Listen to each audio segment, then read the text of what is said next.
Vamos a compartir este tema, cartujos en casa, el perfil interior del laico Josefino, que era el tema. Para ello vamos a partir un poquito nada más sobre la historia de esta palabra, cartujos. Proviene del latín cartusia, que viene justamente, digamos, que era un lugar, el nombre de un lugar de una montaña donde allá por los años 1084, San Bruno de Colonia funda justamente la comunidad de los cartujos, es decir, funda una orden, funda una congregación, llamada así, que se van a dedicar mucho a lo que es a la oración, lo que es el trabajo también, pero sobre todo en la vida contemplativa. Por eso de allí justamente viene a este nombre de cartujos, ¿no? Que de ahí posteriormente, pues, esta orden religiosa que fue fundada por San Bruno viene más conocida simplemente como los cartujos. Es un poquito, digamos, la historia de donde podemos, para poderlo entender un poco, de dónde viene justamente esta palabra, ¿no? Entonces ya viene desde ya de los años 1084, más o menos por del siglo XI. Propiamente, digamos, la palabra cartujo, ¿qué es lo que, digamos, nos puede indicar esta palabra? Es estas cuatro cosas que he puesto allí. Dice la búsqueda de Dios en la soledad, o sea, ser cartujo, ¿qué cosa significa? Es esto, ¿no? Buscar un poco a Dios en la soledad, en la oración, también la vida por allí, la vida pobre, la pobreza, la vida apostólica, la vida comunitaria, son las características propias, digamos, que tenían en la orden religiosa de los cartujos. Y de ahí por eso, poco a poco, digamos, esto se va ampliando al utilizar esta palabra que no solamente ya será para esta orden, sino también de ahí lo toma también Marelo. También hoy en día se puede hablar, digamos, no solamente en cuanto a la vida consagrada, sino también pues para todo fiel cristiano que debe tener este estilo de vida, ¿no? De buscar siempre a Dios en la soledad y luego, digamos, que va acompañado también con la vida apostólica. Un poquito de haber visto la historia, quería compartirles con ustedes que, digamos, podemos encontrar, quizás no directamente, pero sí hay algo que en la Sagrada Escritura, por eso he puesto allí un fundamento bíblico, ayudado, claro, por el libro del padre Mario Guinzoni, que él habla también, hace un comentario sobre esta frase de San José Marelo, Cartujos y Apóstoles. Veamos un poco, digamos, estos pasajes bíblicos que nos puedan ayudar a comprender esta palabra, ¿no? De ser cartujos. El primero es en el Génesis, en el capítulo 17, casi todo el capítulo 17 habla un poco la vocación de Abraham, porque en ese capítulo justamente es Dios donde cambia el nombre de Abraham. Recuerden ustedes, Dios, Abraham se llama simplemente Abraham, después Dios lo cambia por Abraham, y también de Sara, se llamaba Sarai, y luego lo cambia el nombre de Sara. Entonces justamente, digamos, hay un encuentro allí de Abraham con Dios, hay un diálogo, hay digamos, una especie de contemplación y donde pues Abraham recibe esta vocación, ¿no? ¿Cuál es esa vocación de Abraham? De convertirse en padre de muchas naciones, de todas las naciones. Esa es la promesa que le hace Dios a Abraham, una de las promesas, ¿no? A Abraham Dios le hace tres promesas. Una de las promesas es justamente la descendencia, que se va a convertir en padre de todas las naciones. Otra promesa es que Dios le promete a Abraham la tierra prometida, ¿no? Que después se va a cumplir, claro, ciertamente. Y la otra promesa es que Dios le promete a Abraham la bendición. O sea, por medio de Moisés, de Abraham, perdón, serán bendecidas las naciones. Entonces son tres promesas que hace Dios con Abraham. Entonces le decía, pero para que haya esta promesas que le hace Dios, ciertamente hay una especie de contemplación, o sea, hay un diálogo entre Dios y Abraham. Es justamente la oración, la vida contemplativa, ¿no? Digamos, en ese sentido de nuestro tema, pues es ser cartujos. Luego tenemos también en el Éxodo capítulo 3, del 1 al 15, la vocación de Moisés. Ustedes recuerden cuando Moisés está pastoreando por ahí en el desierto, veo una zarza ardiente, él se aproxima a esta zarza, qué es lo que está pasando, y ahí escucha una voz que le dice, Dios, quítate las sandalias, ¿no? Lo que es el terreno que estás pisando es sagrado. Entonces hay un encuentro muy íntimo con el Señor, ¿no? Hay digamos, un diálogo, de nuevo volvemos a este tema, hay una contemplación, y justamente allí Moisés recibe su vocación, ¿no? Le dice, he escuchado el clamor, Dios le dice, ¿no? He escuchado el clamor de mi pueblo, te voy a enviar, anda a liberarle de la esclavitud, ¿no? Entonces, como vemos, también digamos, en, en Génesis vemos de Abraham como Dios, dialoga con Dios, digamos, esa vida contemplativa, pero que no se queda allí, pero luego le invita a que él se va a convertir en padre, o sea, la misión. Igual Moisés tiene ese encuentro con el Señor, hay esa vida, digamos, esa contemplación, esa intimidad con el Señor, y luego le muestra o le dice cuál va a ser su misión. Entonces, siempre estas palabras, cartujos y apóstoles, van a ir unidas, no se pueden separar. También tenemos en la vida de los profetas, igual, ¿no? Las llamadas del profeta Jeremías, el profeta Isaías, así sucesivamente. Todos los profetas tienen primero, digamos, este encuentro con el Señor, esa intimidad por medio de, digamos, de la oración, y luego pues ellos reciben una misión que tienen que cumplir, ¿no? Es un poquito que nos ayude a ver, a comprender también en lo que es en el Antiguo Testamento.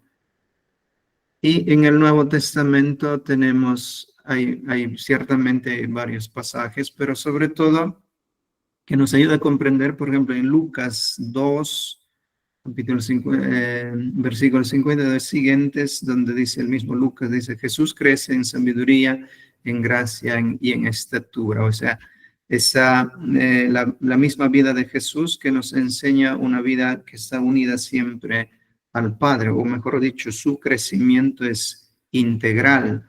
Estas tres cosas hay que tener muy presente también, sobre todo en las familias, ¿no? Que los hijos, o digamos, la responsabilidad de los padres es justamente a eso, ¿no? Que tienen que educar a sus hijos, formar a sus hijos, que vayan creciendo en sabiduría, que vayan creciendo en gracia, o sea, la vida cristiana, y en estatura, ¿no? Entonces, digamos, es propiamente la responsabilidad de los padres. Es tal cual Jesús va creciendo, es justamente, digamos, esa vida muy, muy unida, muy íntima con el Padre.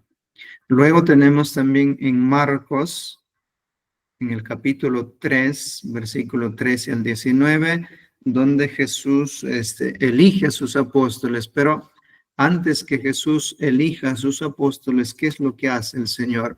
Dice el evangelista, sube a la montaña, pasa toda la noche probablemente en oración, en esa contemplación con el Padre, luego baja de la montaña y elige a sus apóstoles. Entonces, como Jesús mismo nos enseña este modo, no solamente en Marcos, sino también en Lucas, Jesús siempre para que tome una decisión o digamos, empiece una misión, siempre Él lo vemos que hace oración, que digamos que se comunica con el Padre, que está en plena, en continua comunicación con el Padre. Y ahí justamente, digamos, nuestra vida tiene que ir también en este sentido, ¿no? Y el pasaje más claro que se puede hablar, digamos, que se dice, la iglesia respira con dos pulmones, ¿no? Por medio de la oración, la vida contemplativa, la vida activa.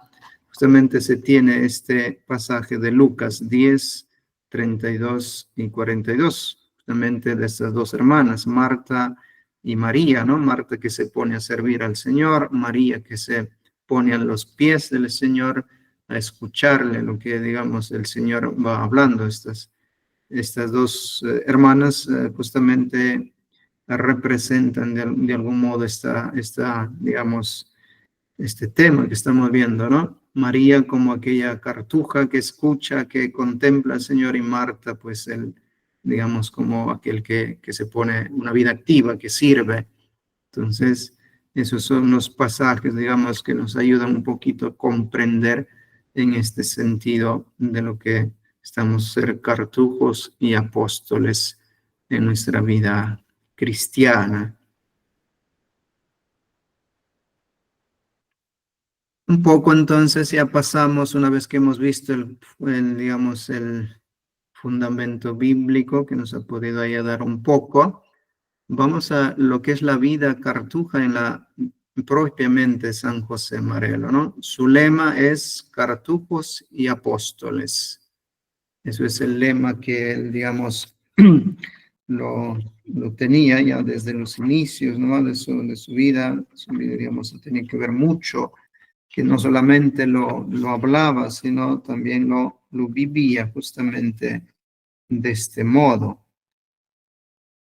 Y eso igual lo enseña a sus primeros, digamos, a los primeros oblatos, lo ha enseñado. De ahí justamente este significado, ¿no? ¿Qué cosa significa ser cartujos y apóstoles? Dice, hacer de la vida una oración y hacer de la oración una vida.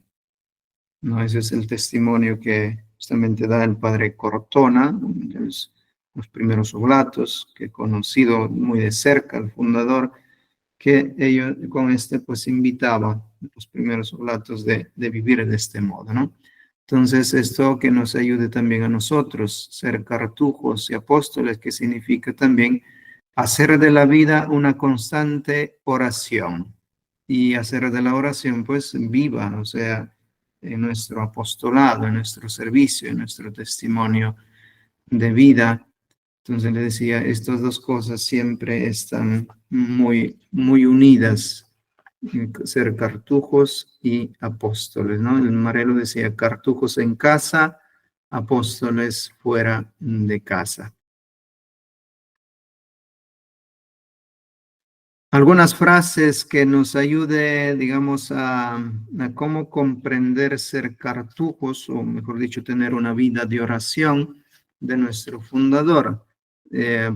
Por ahí he encontrado algunas frases que lo encontramos ya sea en sus cartas, ya sea en sus escritos. Él dice, ¿no? La oración es un medio seguro para la perfección, de perfección, ¿no?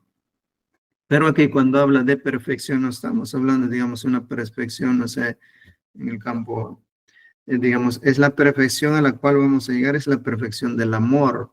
Justamente lo que Jesús nos dice, ¿no? Les doy un mandamiento nuevo, que se amen los unos a los otros, ¿no? No solamente quedarse en lo ético, moral, sino la perfección va más allá, ¿no? O sea, digamos que, en otras palabras, pues, es la santidad.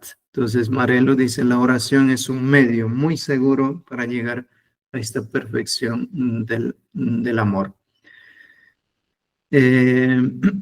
Jesús nos manda a orar siempre sin desfallecer, es verdad, ¿no? Jesús siempre digamos, a sus apóstoles, seguidores, siempre ha dicho la oración, más, digamos, con palabras y con su propia vida. Les decía, nosotros vayamos a los evangelios, vamos a encontrar siempre a un Jesús que está en oración, siempre en esa comunicación, en ese diálogo con el Padre, digamos, en todo momento.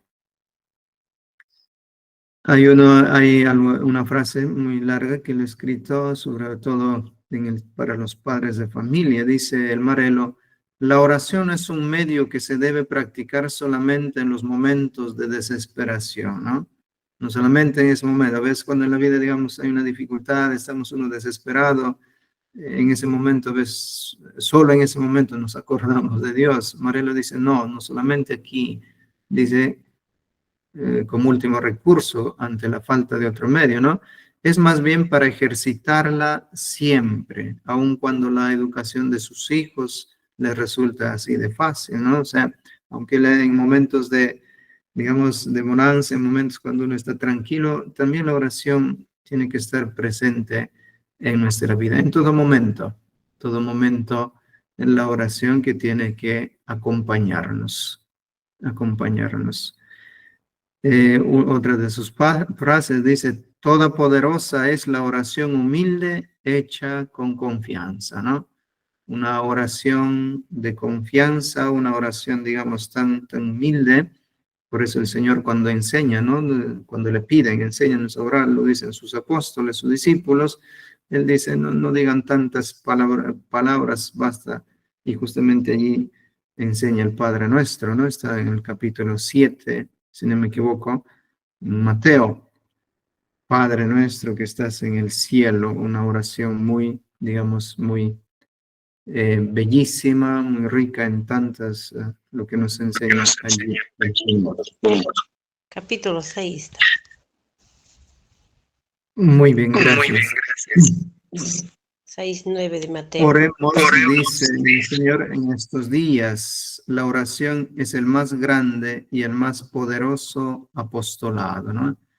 No hay más grande apostolado que la oración.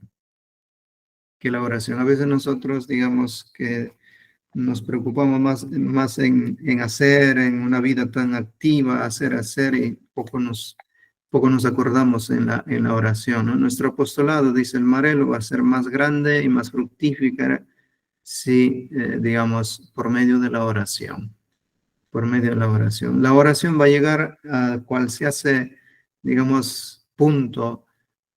Quizás en nuestra vida activa llegaremos solo a un punto determinado, pero la oración es más amplio, es más universal, es más general, ¿no?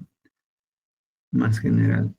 Entonces, el Marelo dice, mientras tanto, pues oremos y oremos y oremos. Es verdad, este tiempo que necesitamos también mucho de la oración, ¿no? En nuestra vida que tiene que estar muy presente la oración. Eso es justamente ser cartujos en casa, ¿no? O sea, esa constante búsqueda de Dios, como le decía al inicio, esa constante comunión con el Señor en el diálogo, justamente la oración es eso, ¿no? El diálogo, un diálogo como dicen, de tú a tú con el Señor por medio de la oración, por medio de la oración.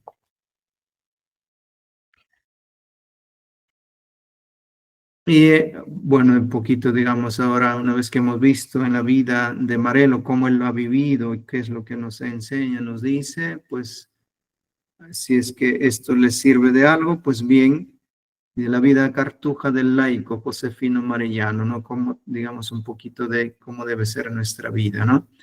La oración para nosotros, laicos, para ustedes laicos, tiene que ser una fuente de donde de allí de esa fuente, digamos, que tiene que partir todo su apostolado. Sin la oración, pues sí pueden hacer apostolado, pero será con menos fruto, con menos fruto. La oración que nos va a ayudar justamente a, digamos, a dar frutos por medio de nuestro apostolado, ¿no? La oración es el más poderoso apostolado. La oración que se puede hacer mucho bien por medio de la oración, que puede, digamos, nuestro apostolado, que puede ser más amplio, que puede llegar a muchas personas, a muchos lugares, ¿no?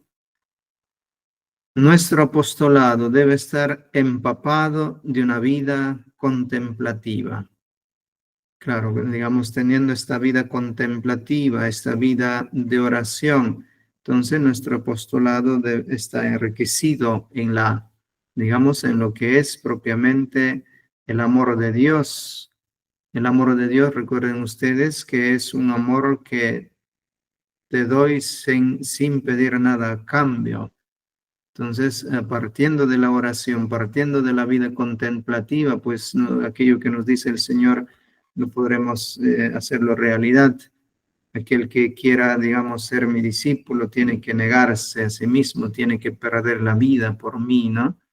Entonces, de este modo, pues esa es justamente la oración, la vida contemplativa, la oración que nos va a ayudar poco a poco, como dice el Señor, a morir a uno mismo para crecer, porque no de como decir San Pablo, ¿no? San Pablo dice, ya no vivo yo, es Cristo quien vive en mí. Yo para el mundo estoy muerto, ¿no? Estoy muerto, sino, digamos, el amor de Dios que llena el corazón, que llena la vida y que te empuja a servir a los demás, a dar la vida por los demás. Y en todo sentido, ¿no? En todo sentido, a través de la caridad, a través de la fraternidad, el servicio, en las comunidades, primero en la familia, luego en las comunidades, en la parroquia, donde estemos, digamos, que verdaderamente las demás personas que vean en nuestro, digamos, en nuestro modo de vivir nuestra vida cristiana, algo diferente, como dice en el Hecho de los Apóstoles, ¿no? Eh, que vivían, que todo lo tenían en común en la oración, la fracción del pan, y eso es lo que, digamos, incitaba a que muchas personas puedan unirse, puedan, digamos, buscar la vida cristiana, la vida, digamos, el nacimiento en la iglesia, ¿no? Entonces también nuestra vida debe ser de este modo, ¿no? Que muchas personas puedan decir, mira qué bonito viven, qué bonito comparten, ¿por qué no? También nosotros podemos participar y así se acrecentaría mucho la vida, digamos, el número de los laicos, ¿no?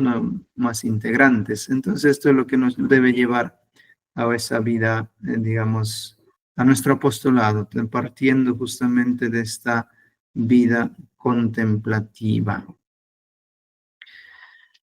Pero sabemos nosotros que solos no lo podemos hacer, ¿no? Para que nosotros podamos adquirir, digamos, un poco adquirir esta vida de oración, esta vida contemplativa, hay lo que nos tiene que, digamos, ayudar, acompañar y darnos esa fuerza, son estos medios con los cuales yo digamos, les comparto, les invito.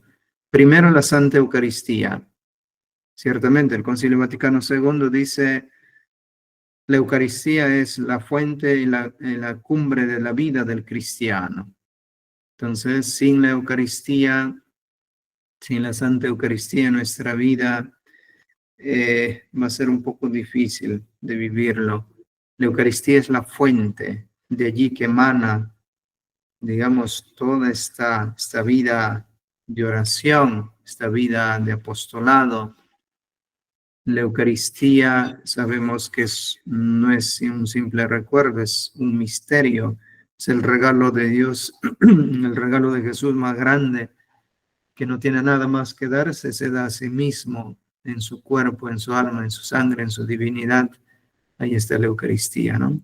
Para nosotros la Eucaristía tiene que ser el centro, de donde, digamos, podemos nosotros allí encontrar esa fuerza para la vida cotidiana, incluso justamente para hacer de nuestra vida una oración constante, ¿no? Luego, la Sagrada Escritura. ¿Por qué? Porque la Sagrada Escritura es donde nosotros vamos a conocer verdaderamente quién es Dios, quién es Jesucristo. La Escritura, ahí está todo. Es la palabra de Dios, una palabra viva, una palabra eficaz, lo dice la misma Escritura, ¿no? La Escritura para nosotros, que no es simplemente un libro cualquiera. La Sagrada Escritura, nosotros, digamos, cuando nos acercamos a ella, no es simplemente un leer.